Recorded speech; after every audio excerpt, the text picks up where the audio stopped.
And the interesting thing is that we have been conditioned to feel the feelings of the things that we don't want in life and that we're afraid of. We wake up in the morning and we see the 6 o'clock news and all the things to be afraid of, and then we go through our day saying, oh, I hope I'm not going to see that today, or I hope it's not around the corner. And my question, so fascinating me, where do we learn to feel the things that we don't want rather than things that we choose to have?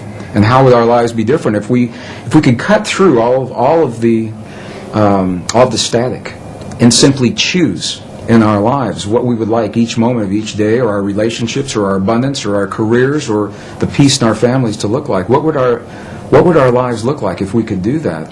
And there's very good scientific evidence showing precisely what our lives would look like, because we would very quickly experience everything that we've created. As a scientist, one of the first things I had to understand, and again, my training, I was trained in the hard sciences, and there was no allowance for any inner experience to have an effect on our outer world to begin with. Number two, I was raised in a relatively conservative community in the Midwest. I was born in Missouri, Kansas City, Missouri.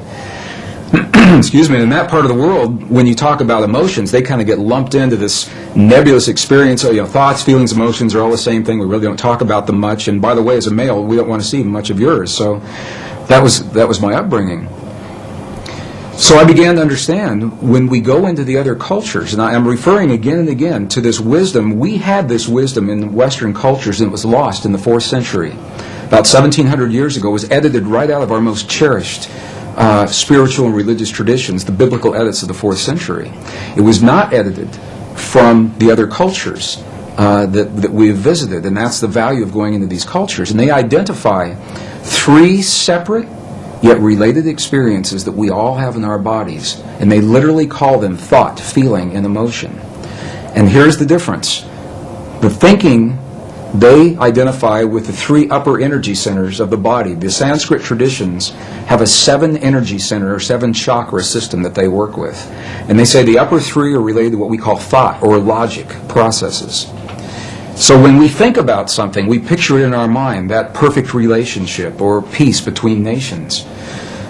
But we can only invite it into our lives when we breathe the power of emotion into that thought. The emotion comes from the lower 3 of those creative centers in our bodies. So when we breathe the power of emotion into our thought, we imbue that thought with life. And those 2 energies meet in the one center that is not accounted for yet in our model. It's in our heart. Or what scientists call the 7-layer liquid crystal oscillator in the center of our chest. But we'll just call it our heart.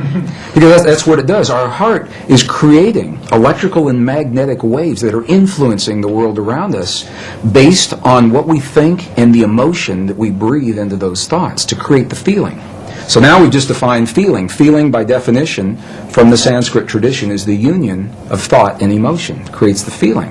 Now what makes this really interesting is that those traditions say we are capable of only 2 primary emotions: love and whatever we feel the opposite of love is.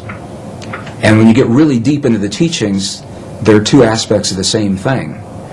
But what they say is when we have our thought, we are either breathing the love of that thought or our fear of that thought to create the feeling. And the feeling then becomes sadness or joy or compassion or anger. Those are not emotions, those are feelings. Now for some people they say, well, you're nitpicking.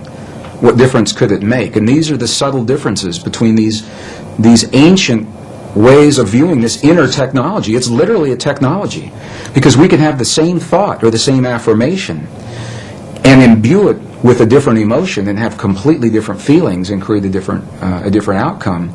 And this is the great secret that was edited out of our Christian and pre-Christian Judeo-Christian traditions when 45 books were removed in the 4th century. 20 were taken out completely. Another 25 were condensed and rearranged. And we know this because we found the information now in the Dead Sea Scrolls, the Nag Hammadi Library, the Coptic, the Gnostic texts. So we know what those texts would have said if we had had them.